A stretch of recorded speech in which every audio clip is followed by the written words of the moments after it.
أشهد أن لا إله إلا الله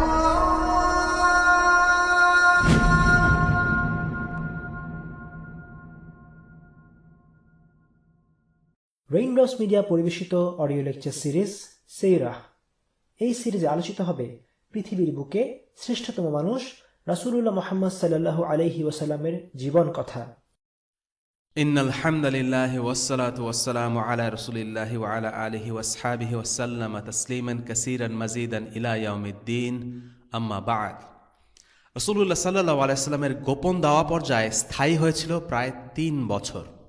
এই ৩ বছর তিনি মূলত আত্মীয়স্বজন ও পরিচিত মানুষদেরকে ইসলামের দিকে আহ্বান করেছেন, যাদের মাঝে তিনি ইসলাম গ্রহণের সম্ভাবনা দেখেছিলেন। আমরা আগে আলোচনা করেছি, যদিও এই পর্যায়কে গোপন পর্যায় বলা হয়, আসলে এই পর্যায় পুরোপুরি গোপন ছিল না। কুরাইশ নেতারা ঠিকই নবীজির এই আহ্বান সম্পর্কে জানত। সত্যি বলতে নবীজিও তার তাওহীদের আহ্বানকে সেভাবে গোপন রাখার চেষ্টা করেননি। তবে তিনি তখনও প্রকাশ্যে এবং আনুষ্ঠানিকভাবে কুরাইশ নেতা ও মক্কার জনসাধারণকে ইসলাম গ্রহণ করতে আহ্বান করেননি। বলা যেতে পারে বিষয়টা কিছুটা ঘরোয়া পর্যায়ে সীমাবদ্ধ ছিল। ৩ বছর পর রাসূলুল্লাহ সাল্লাল্লাহু আলাইহি ওয়াসাল্লামকে আল্লাহ আদেশ করলেন যেন তিনি দাওয়াহ কার্যক্রমকে প্রকাশ্য রূপ দেন। আর তখন রাসূলুল্লাহ সাল্লাল্লাহু আলাইহি ওয়াসাল্লাম আনুষ্ঠানিকভাবে কুরাইশ নেতৃস্থানীয় লোকদেরকে ইসলামের দিকে আহ্বান করেন। আর তখন থেকেই সংঘাতের শুরু। কেননা কুরাইশ নেতারা যখন দেখল তাদের বিশ্বাস, তাদের মূল্যবোধ, তাদের কালচারকে প্রত্যাখ্যান করার জন্য সরাসরি আহ্বান করা হচ্ছে, তখন তারা নড়ে চড়ে বসল। তারা বুঝতে পারল এই আহ্বান চলতে থাকলে এক সময় না এক সময়ে মানুষ ঠিকই তাদের পৌত্তলিক আকীদা, বিশ্বাস ও ঐতিহ্যের অসারতা বুঝতে পারবে এবং ইসলাম গ্রহণ করে মুসলিম হয়ে যাবে। সূরা হিজরের একটি আয়াত নাজিলের মাধ্যমে আল্লাহ তাআলা রাসূলুল্লাহ সাল্লাল্লাহু আলাইহি ওয়াসাল্লামকে আদেশ করেন যেন তিনি প্রকাশ্যে মানুষকে ইসলামের দিকে আহ্বান করা শুরু করেন।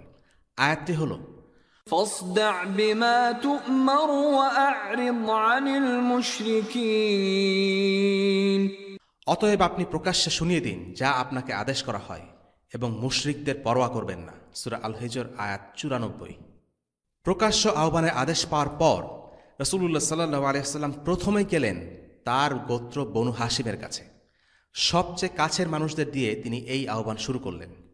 আর আমরা আগেই বলেছি, গোত্রভিত্তিক সমাজ ব্যবস্থায় সবাই কোনো না কোনোভাবে আত্মীয় হয়। যাই হোক, রাসূলুল্লাহ সাল্লাল্লাহু আলাইহি ওয়াসাল্লাম বনু হাশিমকে সবার আগে ইসলামের দিকে আনুষ্ঠানিকভাবে আহ্বান করার সিদ্ধান্ত নিলেন। আলী রাদিয়াল্লাহু আনহুকে বললেন তিনি যেন ৪০ জনের খাবার এবং স্যুপ প্রস্তুত করেন। খাওয়া দাওয়ার এই আয়োজনটা বেশ ভালোই ছিল, কারণ সবাই পেট পুরেই খেয়েছিল। আর কেউ না বুঝলেও সম্ভবত আবু লাহাব ঠিকই বুঝতে পেরেছিল যে নবীজি কেন সবাইকে দাওয়াত করেছেন। এতদিন ধরে যা গোপন ছিল তা প্রকাশ পেতে যাচ্ছে। আর সেটা বুঝতে পেরেই খাওয়া দাওয়া শেষ হবার আগেই সে কেটে পড়ল। যেহেতু সে ছিল তার গোত্রের একদম সিনিয়র নেতাদের মধ্যে একজন, তাই তাকে ছাড়া বাকিদেরকে আহ্বান করাটা যথার্থ হবে না। তাই সেবারের মতো কাজ হলো না। আবু লাহাবের সাথে আরও অনেকেই উঠে পড়ল। দাওয়াতের মাধ্যমে রাসূলুল্লাহ সাল্লাল্লাহু আলাইহি ওয়াসাল্লাম একটি সুন্দর ও সৌহার্দ্যপূর্ণ আবহ তৈরি করে সবাইকে আল্লাহর একত্ববাদের দিকে আহ্বান করতে চেয়েছিলেন। কিন্তু চতুর আবু লাহাবের কারণে পরিকল্পনাটি ভেস্তে গেল। কিছুদিন পর রাসূলুল্লাহ সাল্লাল্লাহু আলাইহি ওয়াসাল্লাম আরেকটি অ্যাটেম্প নিলেন। এবারও আগের বারের মতো সবাইকে ডাকলেন। এবার আবু লাহাবও ছিল। তার উপস্থিতিতে রাসূলুল্লাহ সাল্লাল্লাহু আলাইহি ওয়াসাল্লাম বললেন, প্রিয় ভাইয়েরা, আমি তোমাদের কাছে একটি বার্তা নিয়ে হাজির হয়েছি। এই বার্তার চেয়ে ভালো কোনো বার্তা কোনো আরব তার লোকের কাছে আগমন করেনি। আমি তোমাদের কাছে এসেছি আল্লাহর পক্ষ থেকে একজন রসূল হয়ে। তোমরা যদি মূর্তি পূজা ত্যাগ করো তবে দুনিয়া ও আখিরাতে তিনি তোমাদের জন্য কল্যাণ নির্ধারণ করবেন। আবু লাহাব এসব কথাবার্তা পছন্দ করল না। সে তার লোকদের বলল, এসব কথা শোনার কোনো মানে নেই। আমরা আমাদের বাপ দাদাদের পথে চলি। এই যুবক কোথা থেকে এসেছে কি সব নিয়ে? এই ঘটনায় আবু লাহাব ছাড়া রাসূলুল্লাহ সাল্লাল্লাহু আলাইহি ওয়াসাল্লামের আত্মীয়রা তার আহ্বানকে সেভাবে প্রত্যাখ্যানও করেনি, আবার গ্রহণও করেনি। তবে বিষয়টা খুব সিরিয়াস আকার ধারণ করে যখন আল্লাহ রাসূল সাল্লাল্লাহু আলাইহি ওয়াসাল্লাম সাফা পাহাড়ের উপর উঠে সবাইকে আহ্বান করেন। আল্লাহ যখন সূরা শুআরার এই আয়াতগুলো নাজিল করেন, তখনই এই ঘটনাটা ঘটে। وأنذر عشيرتك الأقربين। واخفض جناحك لمن اتبعك من المؤمنين فإن عصوك فقل إني بريء مما تعملون আপনি নিকটতম আত্মীয়দেরকে সতর্ক করে দিন এবং আপনার অনুসারী মুমিনদের প্রতি সদয় হন। যদি তারা আপনার অবাধ্য করে তবে বলে দিন, তোমরা যা করো তা থেকে আমি মুক্ত। সূরা আশ-শুআরা আয়াত 214 থেকে 216। আপনি নিকটতম আত্মীয়দেরকে সতর্ক করে দিন। এই আয়াতটি যখন নাজিল হলো তখন মুহাম্মদ সাল্লাল্লাহু আলাইহি ওয়াসাল্লাম বেরিয়ে পড়লেন এবং আস-সাফা পাহাড়ে উঠে বলে উঠলেন, ওয়া সুবাহা। ওয়া সুবাহা বলাটা সে যুগে ঘণ্টা বা সাইরেন বাজানোর মতো একটি বিষয় ছিল। খুব গুরুতর কোনো ঘটনা ঘটলে এই কথাটি বলা হতো। কাজেই যারাই তার ডাক শুনতে পেল তারা তার দিকে চলে গেল এবং যারা যেতে পারছিল না তারা অন্য কাউকে পাঠিয়ে দিল তিনি কি বলেন তা শুনে আসার জন্য। যখন সবাই একত্রিত হল, রাসূলুল্লাহ সাল্লাল্লাহু আলাইহি ওয়াসাল্লাম তাদেরকে জিজ্ঞেস করলেন, আমি যদি তোমাদেরকে বলি এই পাহাড়ের পেছনে এক সৈন্যবাহিনী অপেক্ষা করছে তোমাদের অতর্কিতে হামলা করার জন্য, তোমরা কি তা বিশ্বাস করবে? তারা বলল, আমরা তো কখনো আপনাকে মিথ্যা বলতে শুনিনি। নবীজি তখন বললেন, আমি এসেছি তোমাদেরকে এক কঠিন শাস্তির ব্যাপারে সতর্ক করতে। যদি তোমরা বিশ্বাস না করো তাহলে তা তোমাদের ওপর আপতিত হবে। পুরো বিষয়টা কল্পনা করা যাক। দিনের আলোতে রাসূলুল্লাহ সাল্লাল্লাহু আলাইহি ওয়াসাল্লাম দাঁড়িয়ে আছেন পাহাড়ের উপরে। সবাই তাকে দেখছে, তিনি সবাইকে দেখছেন। তিনি প্রথমেই তাদেরকে জিজ্ঞেস করলেন তার চরিত্রের ব্যাপারে, তাদের স্মরণ করিয়ে দিলেন তার বিশ্বস্ততা ও আস্থাশীলতার কথা। তারা নিজেরাই সাক্ষ্য দিল রাসূলুল্লাহ সাল্লাল্লাহু আলাইহি ওয়াসাল্লাম একজন উত্তম চরিত্রের মানুষ, তাকে তারা বিশ্বাস করে। রাসূলুল্লাহ সাল্লাল্লাহু আলাইহি ওয়াসাল্লাম প্রথমে তার আহ্বানকে মানুষের কাছে পৌঁছে দেওয়ার জন্য একটি চমৎকার আবহ তৈরি করলেন। দিনের আলোয় প্রকাশ্যে সবাই সাক্ষী দিল তিনি একজন সত্যবাদী। তিনি তাদের সাথে তার পূর্ব অভিজ্ঞতা আর সম্পর্ককে তুলে ধরলেন যেন তাদের জন্য তার আহ্বানকে মেনে নেওয়া সহজ হয়। আর এরপরেই তিনি তাদের আহ্বান করলেন যেন তারা আল্লাহর ওপর ঈমান আনে এবং তাকে রসুল হিসাবে মেনে নেয়। রসুলুল্লাহ এরপর নাম ধরে একে একে সবগুলো গোত্রকে আহ্বান করতে লাগলেন। তিনি শুরু করলেন সবচেয়ে দূরের গোত্রের নাম ডেকে, এরপর একে একে ডাকতে থাকলেন। শেষ করলেন তার গোত্র বনু হাশিমের নামে। এরপর তিনি ডাকলেন তার চাচাদের, একে একে সবার নাম ডাকলেন আর শেষ করলেন তার মেয়ে ফাতিমার নাম ধরে। তাদের বললেন, তোমাদের নিজেদেরকে নিজেদেরই রক্ষা করতে হবে, কিয়ামতের দিন আমি তোমাদের কোনো উপকার করতে পারবো না। রসুলুল্লাহর এই কথাগুলো ছিল কুরাইশদের প্রতি ইসলামের প্রথম দাওয়া, খুবই আদর্শিক। কিন্তু একই সাথে তিনি তাদের সাথে তার আত্মীয়তার সম্পর্ক স্মরণ করিয়ে দিয়ে এই আহ্বানের আবেদনকে ধরে রেখেছেন। তার কথাগুলো খুব সোজাসাপটা এবং পরিমিত। এভাবে কথা বলার কারণ হল আল্লাহ নবীদেরকে আদেশ করেছেন স্পষ্ট বার্তা মানুষের কাছে পৌঁছে দিতে। তাদের দায়িত্ব হল বালাগুল মুবিন। এর অর্থ হল ইসলামকে মানুষের সামনে অস্পষ্টভাবে ঘুরিয়ে পেঁচিয়ে এদিক ওদিক করে রাগ ঢাক রেখে কিছুটা গোপন করে কিছুটা প্রকাশ করে চিনি মাখিয়ে উপস্থাপন করা যাবে না। দুর্ভাগ্যজনকভাবে আজকে আমরা যখন মানুষের কাছে ইসলামের দাওয়াত পৌঁছে দিচ্ছি, আমাদের দাওয়াতে শ্রোতাদের মনে বিভ্রান্তির জন্ম হয়। কিন্তু রাসূলুল্লাহ সাল্লাল্লাহু আলাইহি ওয়াসাল্লাম তার দাওয়াতে কোনো সন্দেহের অবকাশ রাখেননি। তার কথা শুনে শ্রোতারা পরিষ্কার বুঝতে পেরেছিল যে যদি তারা তাকে বিশ্বাস করে তাহলে জান্নাতে যাবে আর অবিশ্বাসে জাহান্নাম। যাই হোক, রাসূলুল্লাহ সাল্লাল্লাহু আলাইহি ওয়াসাল্লাম সবাইকে ডাকলেন এবং তারা ভাবল নিশ্চয়ই খুবই জরুরি এবং গুরুত্বপূর্ণ ব্যাপারে ডাকা হচ্ছে। বিষয়টি আসলে গুরুত্বপূর্ণ ছিল, কিন্তু তা অনুধাবনের ক্ষমতা সকলের ছিল না। তার আপন চাচা আবুল আহাব বলে উঠল, তোমার সারাদিন মাটি হোক, এই কথা বলতে তুমি আমাদেরকে ডেকেছ? আবুল আহাব প্রচণ্ড বিরক্ত হল, কারণ তাকে তার কাজ ছেড়ে এসে এসব কথা শুনতে হয়েছিল। ব্যবসার ব্যস্ত সময়ে কেনাবেচা ছেড়ে রাসূল সাল্লাল্লাহু আলাইহি ওয়াসাল্লামের কথা শোনা ছিল তার জন্য নিতান্তই অগুরুত্বপূর্ণ একটা ব্যাপার। আবুল আহাবদের মতো লোকদের কাছে কাজ ফেলে জীবন, মৃত্যু, ধর্ম এবং আধ্যাত্মিকতা নিয়ে কথা শোনা সময় নষ্ট ছাড়া আর কিছুই নয়। সে ছিল প্রচণ্ড দুনিয়াবি। ওই সময়টা তার কাছে নিছকই টাকা কামানোর সময়। এমন ভাবনা তার একার নয়, মুসলিমদের মধ্যেও তার মতো অনেকেই আছে। তারা ধর্মীয় বিষয়ে কথা বলাকে স্রেফ সময় নষ্ট জ্ঞান করে। তারা শুধু সেই কাজে ও কথায় মন দেয় যা তাদেরকে দুনিয়াতে উপকার করবে, কিন্তু দুনিয়ার পরের জীবনে কি তাদের উপকারে আসবে সেটা জানার সময় তাদের হয়ে ওঠে না। টাকাই তাদের ধর্ম।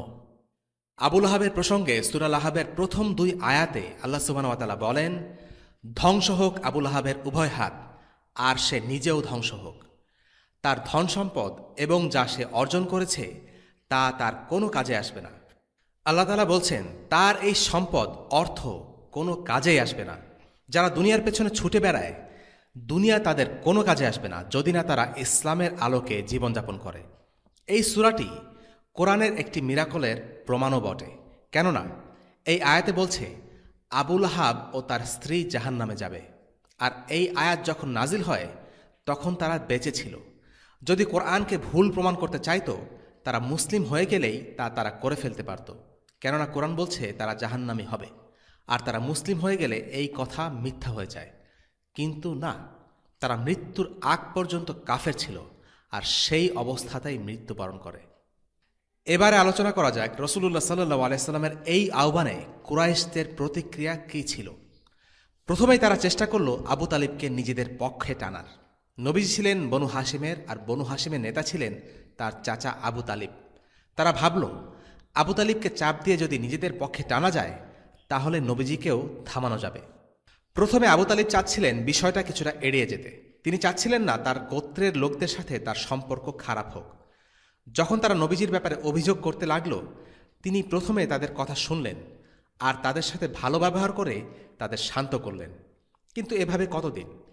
কারণ রাসূলুল্লাহ সাল্লাল্লাহু আলাইহি সাল্লামের দাওয়া ক্রমেই গতিশীলতা অর্জন করছে এবং সমাজের মানুষ তার দাওয়ার প্রতি আকৃষ্ট হচ্ছে। এক পর্যায়ে তারা আবু তালিবের ওপর খুব চাপাচাপি করতে লাগল। মুহাম্মাদের একটা বিহিত করতেই হবে, মুহাম্মাদের ব্যাপারে একটা ব্যবস্থা আবু তালিবকে নিতেই হবে। আবু তালিবের ওপর যে মানসিক চাপ ছিল তা সহজেই অনুমান করা যায়। তৎকালীন আরবে গোত্রই ছিল সব। কেউ চাইতো না নিজ গোত্রের চোখে অপছন্দনীয় হতে, আর নেতা হিসাবে জনপ্রিয়তা ধরে রাখার একটা বিষয় তো আছেই। আবু তালিবকে যখন তার অনুসারীরা চাপাচাপি করছিল, সেটা তার জন্য খুব সহজ বিষয় ছিল না, বিশেষ করে যখন তার নিকট আত্মীয়রাই তাকে বলছে তার আপন ভাতিজার ব্যাপারে ব্যবস্থা নেওয়ার জন্য। আবু তালিব প্রথমে চাইছিলেন ইমোশনাল ব্ল্যাকমেল করে রাসূলুল্লাহ সাল্লাল্লাহু আলাইহি সাল্লামকে কোনোভাবে থামানো যায় কিনা। তিনি বললেন, বাবা দেখো, লোকেরা এসে আমাকে তোমার ব্যাপারে এটা ওটা বলছে, তুমি নিজের ব্যাপারে দয়া করো, আমার প্রতিও একটু দয়া করো। আমাকে এমন পরিস্থিতিতে ফেলে দিও না যা আমি নিতে পারবো না। আর তখনই রাসূলুল্লাহ সাল্লাল্লাহু আলাইহি ওয়াসাল্লাম তার বিখ্যাত উক্তিটি করেন। ঘটনাটা শোনা যাক আবু তালিবের ছেলে আকিলের মুখে। আকিল বর্ণনা করেন, একদিন কুরাইশের লোকেরা বাবার কাছে এসে খুব হইচই লাগিয়ে দিল। বলল, তোমার ভাতিজা মুহাম্মদ আমাদের সভা সমাবেশে বাধা দিচ্ছে, 10 পদের ঝামেলা পাকাচ্ছে। তাকে বলে দিও আমাদের থেকে সাবধান, তাকে যেন ধারে কাছেও আর না দেখি। বাবা আমাকে ডেকে বললেন, মুহাম্মদকে ডেকে আনো। আমি ভাইকে খুঁজতে বেরোলাম। একটা ছোট্ট তাঁবুর মধ্যে তাকে খুঁজে পেলাম। রাসূলুল্লাহ সাল্লাল্লাহু আলাইহি সাল্লাম বাবার সাথে দেখা করতে এলেন। বাবা বললেন, লোকেরা তোমার নামে অভিযোগ এনেছে, তুমি নাকি তাদের সভায় বাধা দিচ্ছ, কী সব ঝামেলা পাকাচ্ছ, তুমি কেন এসব করছো? আবু তালিব রাসূলুল্লাহ সাল্লাল্লাহু আলাইহি সাল্লামের সাথে ধমকে সুরে কথা বলছিলেন না। হুকুম দেওয়ার উদ্দেশ্যে তিনি তার ভাতিজাকে ডাকেননি, বরং ভাতিজার জন্য যা ভালো হবে বলে মনে হয়েছে তেমনটাই পরামর্শ দেবার জন্য ডেকেছিলেন। রাসূলুল্লাহ সাল্লাল্লাহু আলাইহি সাল্লাম আকাশের দিকে তাকিয়ে বললেন, চাচা আপনি কি সূর্য দেখতে পাচ্ছেন? হ্যাঁ, দেখতে পাচ্ছি। এই সূর্যের তাপ থেকে আমাকে রক্ষা করতে আপনি যতটা অপারগ, আমার এই দাওয়াতি কাজ থামিয়ে দিতেও আমি ততটাই অপারগ। ইসলাম ছিল রাসূলুল্লাহ সাল্লাল্লাহু আলাইহি সাল্লামের জীবনের মিশন। এই মিশন থেকে সরে আসার কথা তিনি ভাবতেও পারতেন না। অপেক্ষাকৃত দুর্বল একটি বর্ণনা এসেছে। রাসূলুল্লাহ সাল্লাল্লাহু আলাইহি সাল্লাম বলেছেন, যদি তারা আমার ডান হাতে সূর্য আর বাম হাতে চাঁদ এনে দেয়, তবুও আমি এই কাজ থেকে বিরত থাকব না, যতক্ষণ না পর্যন্ত আল্লাহ স্বয়ং এই বিষয়ে ফয়সালা করে দেন অথবা আমার মৃত্যু হয়। তার চাচা আবু তালিব ঠিকই জানতেন তার ভাতিজা মুহাম্মদ সত্য নবী। ভাতিজার কথার মাঝে দৃঢ়তা দেখে উত্তরে তিনি বললেন, আমার ভাতিজা, তুমি সত্য বলছো, আমি তোমাকে বিশ্বাস করি, এগিয়ে যাও এবং নিজের মিশন পূর্ণ করো। আবু তালিব বুঝতে পেরেছিলেন তার ভাতিজাকে এই কাজ থেকে বিরত রাখা সম্ভব না। তাই তিনি নবীজি সাল্লাল্লাহু আলাইহি সাল্লামকে সব রকমভাবে সাহায্য সহযোগিতা করতে সম্মত হন। কিন্তু কুরাইশ নেতৃবৃন্দ সহজে হাল ছাড়ল না। তারা আবু তালিবের কাছে বারবার যেতে লাগল। তার সাথে দ্বিতীয় আরেকটি ঘটনা আমরা উল্লেখ করব। এবার তার কাছে গেল সমস্ত কুরাইশদের পক্ষ থেকে একটি প্রতিনিধি দল। আগেরবার এসেছিল শুধু তার গোত্র বনু হাশিম, এবার এলো সব গোত্র থেকে প্রতিনিধি। তারা একটা প্রস্তাব নিয়ে এসে বলল, আমরা আমাদের মধ্য থেকে সবচেয়ে সম্ভ্রান্ত যুবককে বাছাই করেছি, আল ওয়ালিদ বিন মুগীরার পুত্র উমারাকে। আমরা তাকে তোমার দায়িত্বে দিয়ে দেব। সে তোমার পুত্র হবে এবং এর বিনিময়ে তুমি তোমার ভাতিজাকে আমাদের হস্তগত করবে। আবু তালিব প্রচণ্ড রেগে গেলেন, বললেন, এটা কোন ধরনের কথা? কেমন জঘন্য লেনদেন! আমি তোমারটা নিব এবং তুমি আমারটাকে খুন করবে? এবার মুতিম ইবিন আদি দাঁড়িয়ে বলল, হে আবু তালিব, আমার মনে হয় আপনার লোকেরা যতটুকু করতে পেরেছিল তাই অফার করেছে। আপনার এটা মেনে নেওয়া উচিত। মুতিম ইবিন আদি ছিল সবচেয়ে বয়োজ্যেষ্ঠ লোক এবং একজন বিচক্ষণ ব্যক্তি। তিনিই কিন্তু হাজরে আসওয়াদ নিয়ে সৃষ্ট বিবাদের একটা সুরাহা প্রস্তাব করেছিলেন। তার সম্পর্কে আরও অনেক ঘটনা আছে এবং হাদিস আছে। তিনি ইসলামের অনেক উপকার করেছিলেন। আমরা তা পরে বিশদভাবে আলোচনা করব। বদরের যুদ্ধের পর রাসূলুল্লাহ সাল্লাল্লাহু আলাইহি ওয়াসাল্লাম বলেছিলেন, আজ যদি মুতিম ইবিন আদি জীবিত থাকত এবং এই ৭০ জন বন্দীর জন্য শুধু একটা কথা বলতো, আমি তাদের ছেড়ে দিতাম। কোনো মুশরিকের ব্যাপারে রাসূলুল্লাহ সাল্লাল্লাহু আলাইহি ওয়াসাল্লামের এটাই ছিল সর্বোচ্চ প্রশংসা। সুতরাং এরকম একজন বয়োজ্যেষ্ঠ নেতার কুরাইশদের প্রস্তাবের পক্ষ নেওয়াটা একটা বিশাল ব্যাপার ছিল। এই পর্যায়টা ছিল আক্ষরিক অর্থেই আবু তালিব বনাম পুরো মক্কা। কিন্তু আবু তালিব অটল রইলেন এবং মুতিম ইবিন আদির কঠোর সমালোচনা করলেন। বললেন, তোমাদের যা ইচ্ছা করো, আমি আমার অবস্থান থেকে নড়ব না। তিনি কুরাইশদের বিরুদ্ধে কবিতার এক সিরিজ রচনা করলেন। আবু তালিব বেশ ভালো কবিতা লিখতেন। বলা হয়, কাবার দেয়ালে ঝুলন্ত কবিতায় তার কবিতা শোভা পেত। আবু তালিবের তেমন কোনো ক্ষমতা না থাকলেও তার এই মর্যাদাবোধ তাকে সেদিন পুরো মক্কার বিরুদ্ধে বলা যায় জয় এনে দিয়েছিল। শেষ পর্যন্ত কুরাইশদের এই উদ্যোগও ভেস্তে যায়। কুরাইশদের চাপ প্রয়োগ সত্ত্বেও রাসূলুল্লাহ সাল্লাল্লাহু আলাইহি ওয়াসাল্লাম তার দাওয়া কার্যক্রম চালিয়ে যেতে থাকেন, শুধু আত্মীয় বা নিজ গোত্র নয়, মক্কার সবাইকে। একটা পর্যায়ে তিনি মক্কায় আগত হাজিদেরকেও ইসলামের দিকে আহ্বান করেন, যেন তার দাওয়া মক্কার ভিতরে সীমাবদ্ধ না থেকে সব দিকে ছড়িয়ে পড়ে। তার এই আহ্বানকে রুখে দেওয়ার জন্য কুরাইশদের প্রতিক্রিয়া ছিল বহুমাত্রিক। এক এক পর্যায়ে তারা এক এক রকম প্রতিক্রিয়া দেখিয়েছিল। তাদের স্ট্র্যাটেজিকে কয়েক ভাগে ভাগ করা যেতে পারে। একটি দিক হল রাসূলুল্লাহ সাল্লাল্লাহু আলাইহি ওয়াসাল্লামের ব্যক্তিত্বকে আক্রমণ করা। একজন মানুষের ব্যক্তিত্বকে আক্রমণ করার দুটো উদ্দেশ্য থাকে। প্রথমত, মানুষের সামনে তার গ্রহণযোগ্যতাকে নষ্ট করে দেয়া। একজন মানুষকে মিথ্যুক বা চরিত্রহীন বা পাগল সাজাতে পারলে তার কথায় মানুষ দাম দেয় না, তাকে বিশ্বাস করে না। কিন্তু রাসূলুল্লাহ সাল্লাল্লাহু আলাইহি ওয়াসাল্লামের ক্ষেত্রে এই স্ট্র্যাটেজি ব্যর্থ হয়েছে। কারণ তার চরিত্রের ব্যাপারে মক্কার লোকেরাই সবচেয়ে ভালো জানত। তারা জানত তিনি কতটা সৎ, বিশ্বস্ত আর আস্থাভাজন ছিলেন। যাকে তারা সবচেয়ে বেশি সম্মান করত তাকেই হঠাৎ করে বেঈমান আর মিথ্যুক বলে আখ্যা দেওয়া, এটা ক্ষণিকের জন্য ফলে আনলেও লং টার্মে কোনো কাজে আসেনি। কারণ কুরাইশরা মন থেকে জানত রাসূলুল্লাহ সাল্লাল্লাহু আলাইহি ওয়াসাল্লাম মিথ্যা বলেন না, মিথ্যা তিনি বলতে পারেন না। দ্বিতীয় দিক হল রাসূলুল্লাহ সাল্লাল্লাহু আলাইহি ওয়াসাল্লামকে মানসিকভাবে দুর্বল করে দেয়া। এই উদ্দেশ্যে তারা রাসূলুল্লাহ সাল্লাল্লাহু আলাইহি ওয়াসাল্লামকে ব্যঙ্গ বিদ্রূপ আর অপমানের পথ বেছে নিয়েছিল। এটা ছিল একটা অর্গানাইজড প্রচেষ্টা। একবার দুবার নয়, বারবার তারা এটা করেছিল। একজন মানুষকে বারবার অপমান করা হলে সে কিছুটা চুপসে যায়। এটাই মানুষের স্বভাবজাত প্রকৃতি। কেউই অপমানিত হতে চায় না, মর্যাদা হারাতে চায় না। আর একজন সম্মানী মানুষকে যখন ব্যঙ্গ করা হয়, সেটা তার জন্য অনেক বেশি কষ্টকর হয়। রাসূলুল্লাহ সাল্লাল্লাহু আলাইহি ওয়াসাল্লামের ক্ষেত্রে এই স্ট্র্যাটেজিও আসলে ব্যর্থ হয়েছে। কারণ একজন রাসূল হিসেবে মুহাম্মদ সাল্লাল্লাহু আলাইহি ওয়াসাল্লাম ঠিকই জানতেন এই বিরোধ, এই সংঘাত ব্যক্তি মুহাম্মদ আর কুরাইশদের মধ্যে নয়, বরং এটা হলো একজন রাসূলের সাথে তার কওমের বিরোধ। এই বিরোধ সত্য আর মিথ্যার বিরোধ, কোনো ব্যক্তিগত দ্বন্দ্ব বা ক্ষমতার লড়াই নয়। তাই রাসূলুল্লাহ সাল্লাল্লাহু আলাইহি ওয়াসাল্লামকে অপমান করা হলেও কুরাইশরা তাকে মানসিকভাবে এক বিন্দুও কাবু করতে পারেনি, বরং তিনি দৃঢ়তার সাথে তার দাওয়া কার্যক্রম চালিয়ে গেছেন। তৃতীয় স্ট্র্যাটেজি ছিল নবীজি যে বার্তা নিয়ে এসেছেন সেই বার্তাকে মিথ্যা প্রতিপন্ন করা, তার উপর নাজিলকৃত কোরআনকে মিথ্যা এবং তার নিজের বানানো বলে চালিয়ে দেয়া, কোরআন থেকে ভুল বের করার চেষ্টা করা এবং ইসলামের শিক্ষাকে বিকৃত করা। বলা বাহুল্য এই কৌশল কাজে লাগেনি। কোরআনকে চ্যালেঞ্জ করতে গিয়ে তারা নিজেরাই বারবার হার মেনেছে। কোরআন নিজেই ছিল কোরআনের বিরুদ্ধে তাদের চ্যালেঞ্জের উপযুক্ত জবাব। চতুর্থ স্ট্র্যাটেজি হল রসুল্লাহ সাল্লাহ আলী আসাল্লামকে সামাজিক ও গোত্রীয় চাপের মুখোমুখি করা, তাকে এমন অবস্থায় ঠেলে দেয়া যেন তিনি আপন মানুষ ও গোত্রের সম্মানের কথা ভেবে নিজের দাওয়াতকে বন্ধ করে দেন। কিন্তু এটাও ব্যর্থ হয়েছে, কারণ রসুল্লাহ সাল্লাহ আলাইসাল্লাম নবুয়তের দায়িত্বের গুরুভার উপলব্ধি করতে পেরেছিলেন। তিনি আল্লাহকে ভয় করেছেন, মানুষকে নয়। তাই তার গোত্রের লোকদের চোখ রাঙানি উপেক্ষা করতে সক্ষম হয়েছেন। পঞ্চম স্ট্র্যাটেজি ছিল তার অনুসারীদের অত্যাচার করা, যেন তাদের কথা ভেবে হলেও তিনি আপোষ রফায় আসেন। রসুল্লাহ সাল্লাহ আলাইস্লামের উপর শারীরিকভাবে অত্যাচার করাটা কুরাইশদের পক্ষে সম্ভব ছিল না, কারণ তিনি ছিলেন একজন উচ্চ বংশের সন্তান। কিন্তু যারা সামাজিক স্ট্যাটাসের বিবেচনায় কিছুটা নিচের দিকে ছিলেন, তাদের প্রতি অনেক অত্যাচার করা হয়। মাক্কি জীবনে রসুল্লাহ সাল্লাহ আলাইস্লামের উপর শারীরিক যেসব নিপীড়ন করার চেষ্টা করা হয়েছিল, সেগুলোর উদ্দেশ্য আসলে তাকে শারীরিকভাবে কষ্ট দেওয়া ছিল না, বরং সেসবের উদ্দেশ্য ছিল আসলে তাকে অপমান করা। আদর্শিক বিশ্বাসে যে মানুষটি দৃঢ়, তাকে মেরে অত্যাচার করে দমন করা যায় না। এই কৌশলের ব্যাপারে বলা যায়, সাময়িকভাবে কিছুটা হলেও কোরাইশরা লাভবান হয়েছে। রসুল্লাহ সাল্লাহ আলাইস্লামের সাহাবীদের একটা বড় অংশকে হিজরত করতে হয়েছে। পরবর্তীতে তিনিও মক্কায় থাকতে পারেননি। এর মাধ্যমে কোরাইশরা মক্কায় দাওয়াতের পথ বন্ধ করতে পেরেছিল সত্যি, কিন্তু মদিনায় আল্লাহ তাআলা ইসলামের জন্য দরজা খুলে দেন। আর এরপর মদিনা থেকে রসুল্লাহ সাল্লাহ আলাইসাল্লাম কুরাইশদের বিরুদ্ধে জিহাদ শুরু করেন। আর ষষ্ঠ বা শেষ স্ট্র্যাটেজি ছিল রসুল্লাহ সাল্লাহ আলাইসাল্লামকে হত্যা করার চেষ্টা।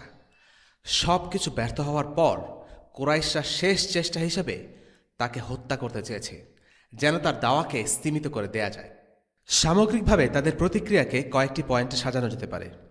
1. চাপ প্রয়োগ, যেটা আমরা ইতিপূর্বেই দুটো ঘটনায় আলোচনা করেছি। 2. অপমান। 3. চরিত্র হননের চেষ্টা। 4. ইসলামের বার্তাকে বিকৃত করা এবং কুৎসা রটানো। 5.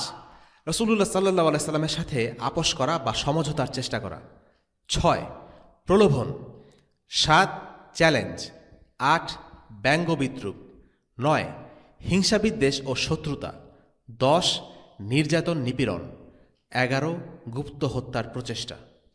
আমরা একে একে এগুলো সংক্ষেপে আলোচনা করার চেষ্টা করছি। প্রথমেই ব্যঙ্গ বিদ্রুপ। আল্লাহ সুবহানাহু ওয়া তাআলা সূরা আল ফুরকানে বলেন, وَإِذَا رَأَوْكَ إِن يَتَّخِذُونَكَ إِلَّا هُزُوًا أَهَذَا الَّذِي بَعَثَ اللَّهُ رَسُولًا। তারা যখন আপনাকে দেখে তখন আপনাকে কেবল বিদ্রুপের পাত্ররূপে গ্রহণ করে, বলে, এই কি সে যাকে আল্লাহ রসুল হিসেবে প্রেরণ করেছেন? সূরা আল ফুরকান আয়াত 41। তারা বলতো, আল্লাহর কাছে কি রসুল হিসেবে প্রেরণ করার জন্য এর চেয়ে যোগ্য কেউ ছিল না? তারা আল্লাহ রসুল সাল্লাহ আলাইসাল্লামকে নিয়ে ঠাট্টা তামাশা, তাকে ব্যঙ্গ করা, ছোট করা, কোনো কিছুই বাদ দেয়নি। রসুল্লাহ সাল্লাহ আলাইসাল্লাম ছিলেন কুরাইশের সবচেয়ে অভিজাত পরিবারের সন্তান, সুঠাম দেহ, উন্নত চরিত্রের অধিকারী। তাকে দেখলে স্বাভাবিকভাবেই তার প্রতি সম্ভ্রম তৈরি হয়। তারপরও কুরাইশরা তাকে নিয়ে মজা ওড়াত, কারণ তিনি ধনী ছিলেন না, ক্ষমতাও ছিল না। মানুষ সাধারণত ধন সম্পদ ও প্রভাব প্রতিপত্তি দেখে বেশ প্রভাবিত হয়। যার ধন সম্পদ বা ক্ষমতা প্রতিপত্তি আছে, তার ব্যাপারে সবার বেশি আগ্রহ থাকে। বনী ইসরাইল তাদের নবীর কাছে গিয়ে বলেছিল, আমরা চাই আপনি আমাদের ওপর একজন রাজা নিয়োগ করুন, যেন আমরা জিহাদ করতে পারি। তাদের উপর রাজা হিসেবে নিযুক্ত করা হয়েছিল তালুতকে, কিন্তু তাকে তাদের পছন্দ হলো না। তালুত বিত্তশালী বা পয়সাওয়ালা ছিল না, তাই বনী ইসরাইলও তাকে মেনে নিল না। তাদের মনে হয়েছিল রাজা হওয়ার উপযুক্ত আরও বিশিষ্ট ব্যক্তিবর্গ তাদের মাঝেই আছে, যারা তালুতের চাইতে বেশি বিত্তবান। মক্কায় রসুল্লাহ সাল্লাহ আলাইস্লামের সাথে এই আচরণের পুনরাবৃত্তি ঘটে। রসুল্লাহ সাল্লাহ আলাইস্লাম যেবার তায়েফে যান, এক লোক তাকে বলেছিল, তবে কি আল্লাহ নবী হিসেবে তোমার চাইতে ভালো আর কাউকে খুঁজে পায়নি? এভাবেই তারা নবীজিকে ব্যঙ্গ বিদ্রুপ করত। অপমান। কুরাইশের লোকেরা আল্লাহ রসুল সাল্লাহ আলাইস্লামকে অপমান করত, তার ক্ষতি করার চেষ্টা করত। একদিন কাবার পাশে কুরাইশদের কিছু নেতা বসেছিল। আবু জাহেল তাদের কাছে এসে বলল, আজকাল তোমরা নাকি মুহাম্মাদকে মাটির সাথে মুখ ঘষাঘষি করার সুযোগ দিচ্ছ। আমি যদি তাকে এমন করতে দেখি, তাহলে তার গলায় পাড়া দিয়ে মুখটা ধুলোর মধ্যে ঘষে দেব। রসুল্লাহ সাল্লাহ আলাইসাল্লাম ঠিক তখনই সালাত আদায় করতে এলেন। নবীজি সালাত পড়ছেন, আবু জাহেল এক পা করে এগোচ্ছে। মুখে যত বড় হুমকি দিয়েছে তার বাস্তবায়ন হবে তো? আবু জাহেল হেঁটে মুহাম্মদ সাল্লাহ আলাইসাল্লামের কাছে গিয়ে দাঁড়াল। মুহাম্মদ সাল্লাল্লাহু আলাইহি সাল্লাম তখন সিজদারত। উপস্থিত সবাই বিস্মিত চোখে দেখল আবু জাহেল উল্টে পড়ে যাচ্ছে, তার দু হাত মুখের উপর এনে অদ্ভুত ভঙ্গিতে নাড়াচ্ছে, যেন সে কোনো ভয়াবহ বিপদে পড়ে আছে, আর হাত নাড়িয়ে কিছু একটা থামানোর চেষ্টা করছে। আবু জাহেল ফিরে আসার পর অন্যরা তাকে ঘিরে ধরল, জিজ্ঞেস করতে লাগলো, তোমার হঠাৎ কি হলো? কি হলো মানে? তোমরা কি বলতে চাও? তোমরা কি দেখোনি কি হয়েছে? না, আমরা কিছু দেখিনি, ওখানে তো কিছুই ছিল না। আমরা শুধু দেখলাম তুমি উল্টে পড়ে গেলে আর হাত নাড়তে লাগলে। আমার সামনে একটা গর্ত ছিল, আর ছিল আগুন, বাতাস এবং আতঙ্ক। আবু জাহেল জবাব দিল। আল্লাহ রাসূল সাল্লাল্লাহু আলাইহি সাল্লাম বলেন, সেগুলো ছিল ফেরেশতা। সে যদি আমার দিকে আর একটু এগিয়ে আসতো, তাহলে তারা তাকে ছিঁড়ে টুকরো টুকরো করে ফেলত। অন্য আরেকদিনের ঘটনা। উকবা বিন আবু মুআইদ একদিন কাবার পাশে রাসূলুল্লাহ সাল্লাল্লাহু আলাইহি সাল্লামকে দেখতে পেল। নবীজির কাপড়ে হ্যাচকা টান মেরে সেটা তার গলায় পেঁচানো শুরু করলো, যেন তাকে শ্বাসরোধ করে মেরে ফেলা যায়। আবু বকর রাদিয়াল্লাহু আনহু ছুটে আসলেন, ধাক্কা দিয়ে সরিয়ে দিলেন উকবাকে। উত্তেজিত কণ্ঠে বললেন, তোমরা কি একটা মানুষকে শুধু এই জন্যে মেরে ফেলবে কারণ সে বলে আমার রব হলো আল্লাহ? পৃথিবীতে অনেকে আছে যারা অপমানিত বা অপদস্থ হলেও কিছু মনে করে না, তাদের আত্মসম্মান বোধ নেই, বোধবুদ্ধিও কম। কিন্তু আল্লাহ নবীরা খুব স্পর্শকাতর ছিলেন, তারা সম্মানী, আত্মমর্যাদা বোধ সম্পন্ন মানুষ। আবু জাহেল বা উকবা বিন আবু মুআইতের আচরণগুলো নবীজিকে খুব কষ্ট দিত, তবু তিনি উপেক্ষা করে যেতেন। তাদের বাজে কথার উত্তর দিতেন না, হাতাহাতিতেও যেতেন না, শুধু তার দাওয়াতের মিশন অব্যাহত রাখার দিকে নিবদ্ধ হয়ে থাকতেন। এরকম আরেকটি ঘটনা বর্ণিত হয়েছে সহিহ বুখারীতে। রাসূলুল্লাহ সাল্লাল্লাহু আলাইহি সাল্লাম কাবার পাশে সালাত আদায় করছিলেন, পাশেই কুরাইশদের কয়েকজন নেতা বসা। এমন সময় তার কাছে আসলো আবু জাহেল, বলল, অমুক তো একটা উট জবাই করেছে, ওটার নাড়ি ভুঁড়িগুলো এনে মুহাম্মাদের গায়ে ঢালতে পারবে কে? তাদের মধ্যকার সবচেয়ে জঘন্য লোকটাই সাড়া দিল। এই জঘন্য লোকটি হল উকবা বিন আবি মুআইদ।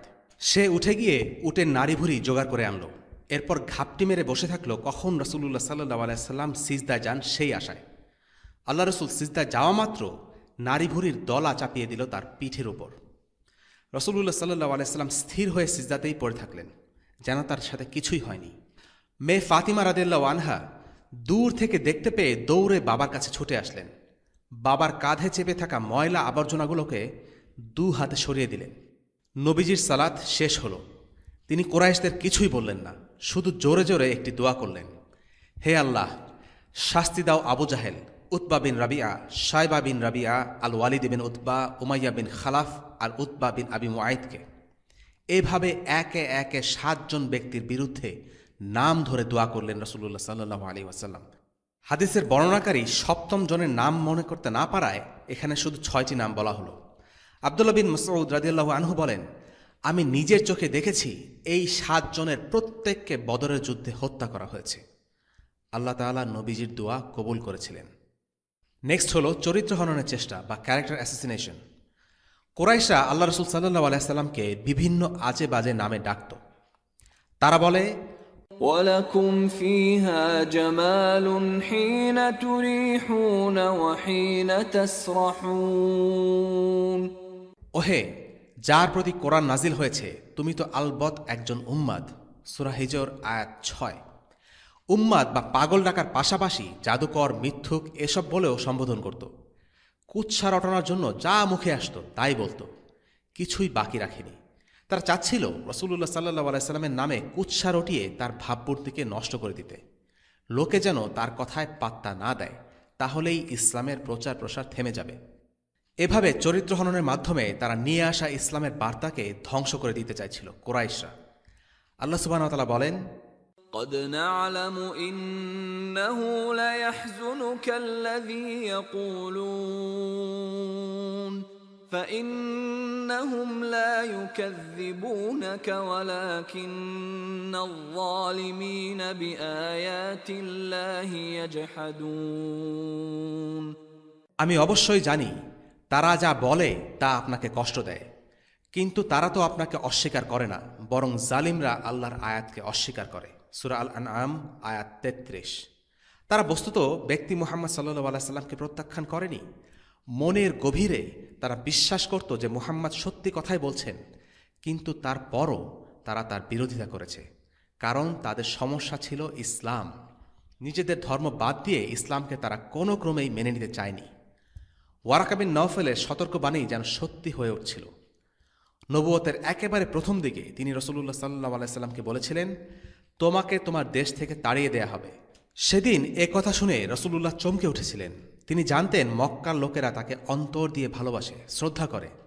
কিন্তু ওয়ারাকার অমোঘ বাণীর মতো করে বললেন, যে ব্যক্তি দিনের এই বার্তা নিয়ে আসবে তার বিরুদ্ধে যুদ্ধ করা হবে। মক্কার বাজারগুলো তখন কেবলমাত্র ব্যবসা বাণিজ্য কিংবা কেনাকাটার জায়গা নয়, বরং এগুলো তাদের জন্য সাংস্কৃতিক কেন্দ্রও বটে। সেখানে কাব্যচর্চা চলত বক্তৃতার চর্চা। সেরা কবিতাকে সসম্মানে ঝুলানো হতো আল কাবার দেয়ালে। এগুলোকে বলা হতো আল মুআল্লাকাত বা ঝুলানো কবিতা। আল্লাহ রাসূল সাল্লাল্লাহু আলাইহি সাল্লাম এই বাজারগুলোতে এসেই দাওয়া দিতেন, সাধারণ জনতাকে বোঝাতেন ইসলামের কথা। ইমাম আহমদ বর্ণনা করেছেন যে রবিআ বিন হাত্তাদ বলেন, আমি আল্লাহ রাসূলকে জুল মাজাজের বাজারে দেখেছি। তিনি লোকদের ডেকে বলেছিলেন, তোমরা বলো আল্লাহ ছাড়া আর কোনো ইলাহ নেই, তাহলেই তোমরা সফলকাম হবে। রাসূলুল্লাহর সাথে নতুন নতুন লোকের দেখা হতো আর তিনি একই কথার পুনরাবৃত্তি করতেন। হঠাৎ এক লোক তার পিছু নিল। রাসূলুল্লাহ যার সাথে কথা বললেন সেই লোক পেছন পেছন গিয়ে তাকে বলে আসতো, এই লোককে অর্থাৎ মুহাম্মাদকে বিশ্বাস করো না, সে একটা মিথ্যুক। আমি জিজ্ঞেস করলাম, এই লোকটি কে? তারা আমাকে বলল, সে তার চাচা আবু লাহাব। রবিআ বিন হাদ্দাদ মক্কার অধিবাসী ছিলেন না, তাই তিনি আবু লাহাবকে চিনতেন না। এই ঘটনা বলে দেয় মুহাম্মদ সাল্লাল্লাহু আলাইহি সাল্লামের জন্য দাওয়াতের কাজ চালিয়ে যাওয়া কি ভয়াবহ দুঃসাধ্য ছিল। তিনি যা কিছুই করতেন আবু লাহাব সেটা ভেস্তে দিত। সাধারণত কাজের ফল মানুষের মনে লেগে থাকার উৎসাহ জাগায়। আর্থিক প্রতিদান, সমাজের কাছে স্বীকৃতি, নেতাকর্মীদের কাছ থেকে পাওয়া সহায়তা ইত্যাদি।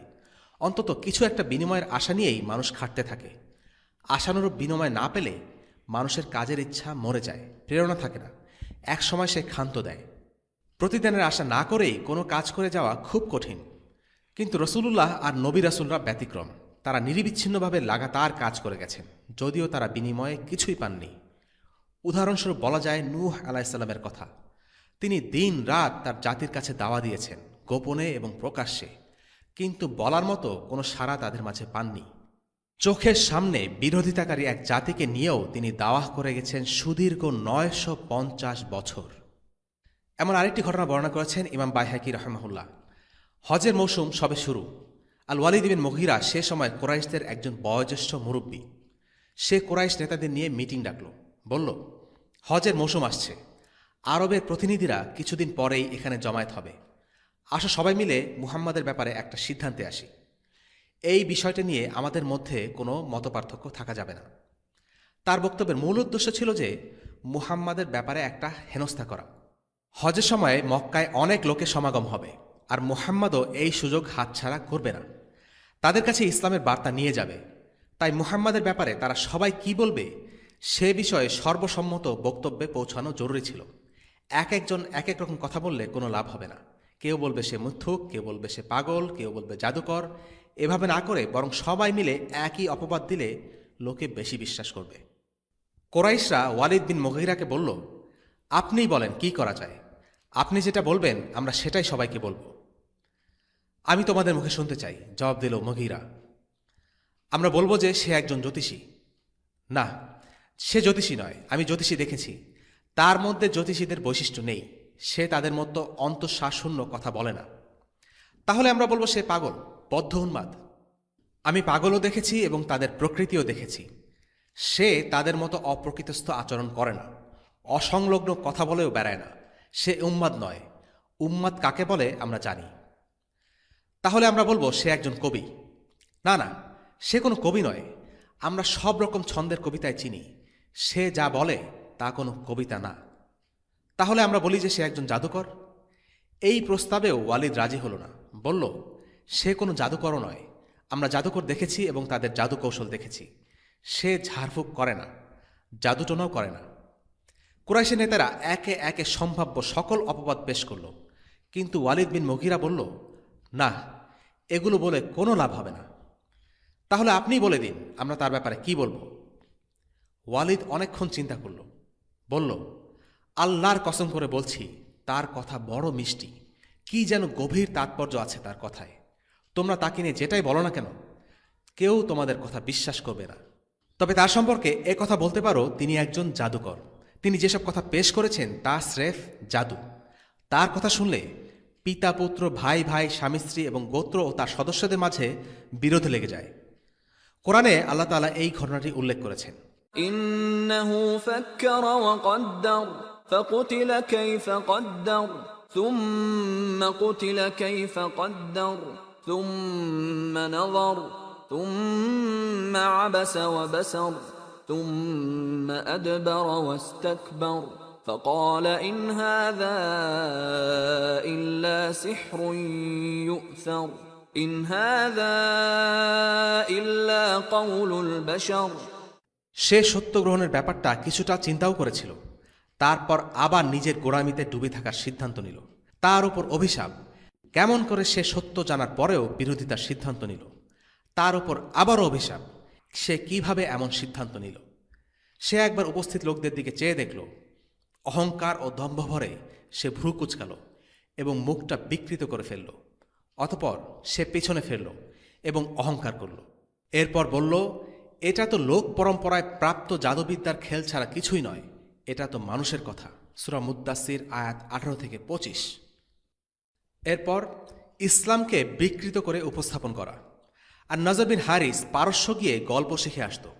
সেখান থেকে মক্কায় ফিরে এসে সে লোকদের ডেকে বলতো, আমার কাছে আসো, আমার কাছে আসলে আরও ভালো কাহিনী শুনতে পাবে। সে লোকজনকে বলতো, মুহাম্মদ সাল্লাল্লাহু আলাইহি সাল্লামের বার্তা আসলে কেচ্ছা কাহিনী দিয়ে ভরা। ওসব হচ্ছে গল্পকথা, যার কোনো ভিত্তি নেই। আল্লাহ নবীদের সাথে আসলে কি হয়েছিল তা কি কেউ জানে? মুহাম্মদ যা বলছে সেসব বানোয়াট রূপকথার গল্প। আল্লাহ সুবহানাহু ওয়া তাআলা বলেন, وقالوا أساطير الأولين اكتتبها فهي تملى عليه بكرة وأصيلا। আর তারা বলে, এগুলো তো পুরকালের রূপকথা, এসব সে লিখে নিয়েছে, আর এগুলো তার কাছে পাঠ করা হয় সকাল ও সন্ধ্যায়। সূরা ফুরকান আয়াত 5। আপোষ এবং সমঝোতা। কুরাইশের লোকেরা আল্লাহ রাসূল সাল্লাল্লাহু আলাইহি সাল্লামের সাথে আপোষের চেষ্টাও করেছিল। নবীজির কাছে এসে বলল, আসুন আমরা একটা চুক্তি করি। আমরা এই শর্তে রাজি যে আপনি একদিন আমাদের দেবদেবীর ইবাদত করবেন আর আমরা পরের দিন আল্লাহর ইবাদত করব। রাসূলুল্লাহ সাল্লাল্লাহু আলাইহি সাল্লাম তাদেরকে বললেন, তিনি কখনোই এমন কিছুতে রাজি হবেন না। তারা কিছুক্ষণ পর তার কাছে আবার ফিরে আসলো। এবার বলল, আপনার জন্য এবার আগের বারের চেয়েও ভালো প্রস্তাব আছে। আপনি একদিনের জন্য আমাদের দেবদেবীর ইবাদত করবেন, তাহলে আমরা 1 সপ্তাহ যাবৎ আল্লাহর ইবাদত করব। না, রাসূলুল্লাহ আবারও মানা করে দিলেন। এরপর আবার ফিরে এসে তারা আরেকটি প্রস্তাব দিল। বলল, ঠিক আছে, আমরা না হয় 1 মাস ধরে আল্লাহর ইবাদত করব, আপনি শুধু আমাদেরকে একটি দিন হলেও দিন। রাসূলুল্লাহর একই জবাব, না। আল্লাহ তাআলা আয়াত নাজিল করলেন, ওয়াদ্দু লাউ তুদহিনু ফায়ুদহিনুন। তারা চায় আপনি নমনীয় হন, তবে তারাও নমনীয় হবে। সূরা কালাম আয়াত 9। কুরাইশদের ধর্ম ছিল মানবরচিত, তাদের নিজ হাতে তৈরি। তারা চাইলেই আপোষ করতে পারত, যখন খুশি ধর্মকে নিজের মতো বদলে নিতে পারত। তাদের জন্য এটা কোনো ব্যাপার না। কিন্তু রাসূলুল্লাহর কাছে কোনো বিকল্প ছিল না। এমনকি তারা যদি বলতো রাসূলুল্লাহ মাত্র একদিন দেবী দেবীকে পুজোর বিনিময়ে তারা সারা বছর আল্লাহর ইবাদত করবে, তারপরও নবীজির সামনে দিনকে ছাড় দেওয়ার কোনো সুযোগ ছিল না। এই ধরনের আপোষ বা সমঝোতা ইসলামের সম্পূর্ণ হারাম। আল্লাহ তাআলা বলেন, قل يا أيها الكافرون لا أعبد ما تعبدون ولا أنتم عابدون ما أعبد ولا أنا عابد ما عبدتم ولا أنتم عابدون ما أعبد لكم دينكم ولي دين। বলুন, হে কাফিররা, তোমরা যার ইবাদত করো আমি তার ইবাদত করি না, এবং আমি যার ইবাদত করি তোমরা তার ইবাদতকারী নও। আর তোমরা যার ইবাদত করছো আমি তার ইবাদতকারী হব না, আর আমি যার ইবাদত করি তোমরা তার ইবাদতকারী নও। তোমাদের জন্য তোমাদের দিন আর আমার জন্য আমার দিন। সূরা কাফিরুন আয়াত 1-6। কুরাইশের লোকেরা আরও নানাভাবে সমঝোতায় আসার চেষ্টা করল, কিন্তু কোনোটাই কাজে দিল না। দিনে দিনে তারা আরও ক্ষেপে গেল। কিন্তু রসুলুল্লাহর এক কথা, তিনি কেবল একজন রসুল, আল্লাহর পাঠানো একজন দাস মাত্র। আল্লাহর দ্বীনের উপর হস্তক্ষেপ করার কোনো অধিকার তিনি রাখেন না। ওয়াসাল্লাল্লাহু আলা সাইয়্যিদিনা মুহাম্মদ ওয়া আলা আলিহি ওয়াসহাবিহি ওয়াসাল্লাম। আলহামদুলিল্লাহি রাব্বিল আলামিন। আসসালামু আলাইকুম ওয়া রাহমাতুল্লাহি ওয়া বারাকাতুহু। রেইনড্রপস মিডিয়ার অন্যান্য প্রজেক্ট সম্পর্কে জানতে ভিজিট করুন www.raindropsmedia.org অথবা ফেসবুক পেজ www.facebook.com/raindropsmedia অথবা ইউটিউব চ্যানেল www.youtube.com/raindropsmediaorg2015